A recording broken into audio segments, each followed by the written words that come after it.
This is how to fix Roblox error code 267. Error code 267 on Roblox usually means you've been kicked out from a game. Here's how to troubleshoot it. First, read the error message. The pop-up often tells you why you were kicked, like for example, bad internet, exploiting, or banned. This is your biggest clue. Second, restart your device. Turn your device completely off and back on. Now, also, you can check your internet connection. Ensure you have a strong, stable internet connection. Try restarting your Wi-Fi router. Now, make sure your Roblox app or client is the latest version from its app store or the official website.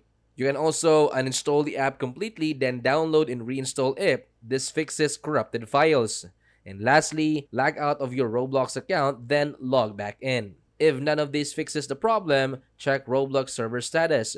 Visit status.roblox.com to see if Roblox itself is having issues. And that's it.